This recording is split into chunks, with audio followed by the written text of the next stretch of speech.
Bonjour mes petits gourmands, j'espère que vous avez la cannelle, parce qu'aujourd'hui on va s'envoyer une recette de cinnamon roll, ou cannebule comme ils l'appellent là-haut. Le cinnamon roll, c'est un dessert qui nous vient du nord de l'Europe, plus précisément de nos amis suédois. Beaucoup de gens pensent à tort qu'il nous vient des États-Unis, mais pas du tout. Eh ben non! Chuck Villamindra. Qu'est-ce qu'elle a dit? Ah, je l'ai pas compris. Si beaucoup de gens pensent que ce dessert est américain, c'est parce que là-bas, ils en raffolent. La cannelle, ils sont fans absolus. T'en as partout. Hein. Dans la purée de patates douces, dans les chewing-gums, dans le café, dans les yaourts. C'est cannelle partout. Tiens, t'aurais pas un peu de cannelle que j'en mette dans mon Big Mac? En fait, ils kiffent tellement la cannelle et le cinnamon roll qu'ils ont même créé une chaîne de fast-food entièrement dédiée à ce dessert. C'est véridique et ça s'appelle Cinnabon. Véridique et dégueulasse. Bah dis donc. Non mais sérieux, ils t'ont transformé ça en boule de sucre et comme si ça suffisait pas, ils t'ajoutent par-dessus un petit glaçage au cream cheese façon jus de glucose. Ah, dégueulasse. Et tu sais le pire? Dis-nous. Ils font un dessert à 780 calories, mais ils t'annoncent quand même dans la pub que la cannelle est excellente pour faire baisser le taux de glycémie. Sauteraient pas de la gueule du monde, les gros. Tu te tempères un peu, tu te tempères. C'est dur à dire, hein? Bah il n'a pas complètement tort. Voilà poto, check viking. Non? Bon. Allez, si t'es prêt, enfile ton tablier que je t'explique la recette. Allez, c'est parti. Pour cette recette, tu vas prendre 500 g de farine, 65 g de sucre, 7 g de sel, 24 g de levure fraîche que tu peux trouver chez ton boulanger, 100 g de beurre doux, une gousse de vanille, une cuillère à soupe de cannelle et enfin 190 g de lait entier. À la cuve du robot, tu vas effriter la levure et mettre la farine par-dessus. Ça va faire un petit matelas. Ensuite, tu mets le sucre et le sel, la cannelle et on va mettre la vanille. Il ne faut pas que la levure touche le sel, sinon elle va perdre son pouvoir. Pour la vanille, tu la fends en deux, tu récupères les graines et tu les mets dans ton bol. Voilà ce que ça nous donne. Maintenant, tu vas verser ton lait directement et avec l'accessoire crochet, tu peux venir mélanger tranquillou, laisse le robot faire. Voilà ce que ça donne. D'abord, ça va avoir du mal à s'amalgamer et puis après quelques minutes, tu vas avoir une boule à peu près compacte et homogène. Maintenant, tu vas mettre gentiment le beurre morceau par morceau. Tu vois, le robot, il va pas très vite. Donc tu le mets sur vitesse 2, 3, tranquillou, et tu viens verser le beurre petit à petit. Donc l'idée c'est qu'au début le beurre va avoir du mal à s'incorporer à la préparation, c'est tout à fait normal. Mais tu vas laisser le robot bosser tranquillement. Et ce que tu vois comme trace de beurre là, et bien ça va finir par disparaître. Il va falloir que tu battes pendant à peu près 7 à 8 minutes. Là on voit plus de traces de beurre et tu peux t'arrêter quand la pâte commence à se décoller des parois comme ceci. Voilà.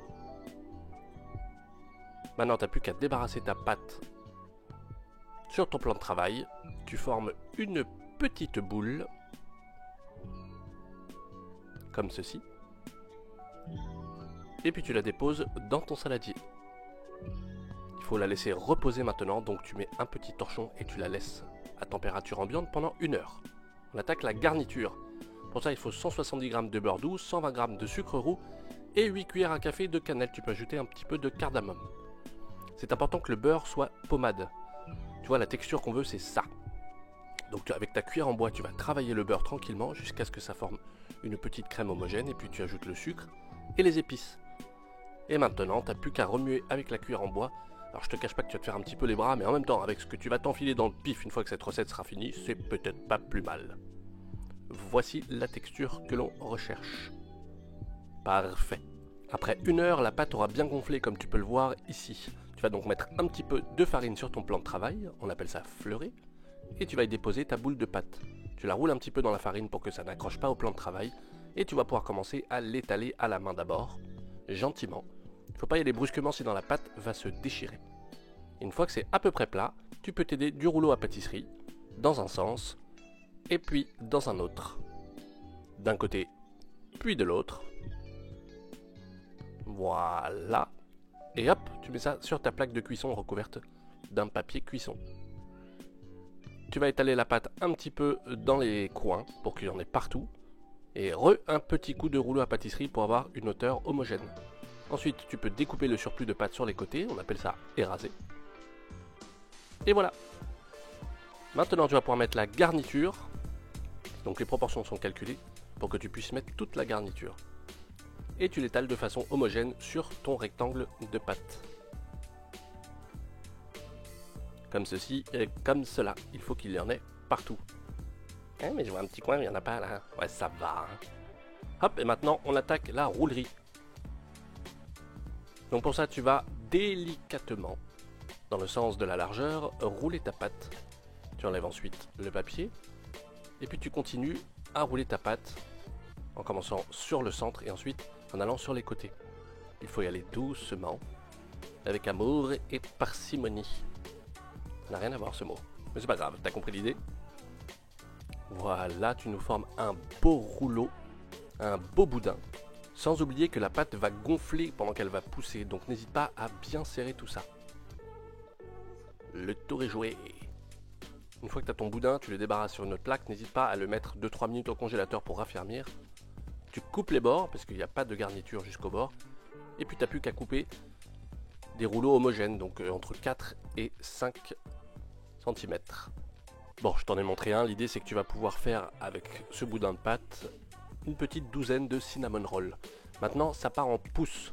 La pousse, ça veut dire que pendant à peu près 1h30, 2 heures, tu vas les laisser dans une pièce chaude. Moi, je les mets dans ma salle de bain à côté du radiateur, pas trop près non plus. Et pendant que ça pousse, ou après, tu peux préparer la dorure. Pour la dorure, tu mets un jaune d'œuf, un petit peu de crème.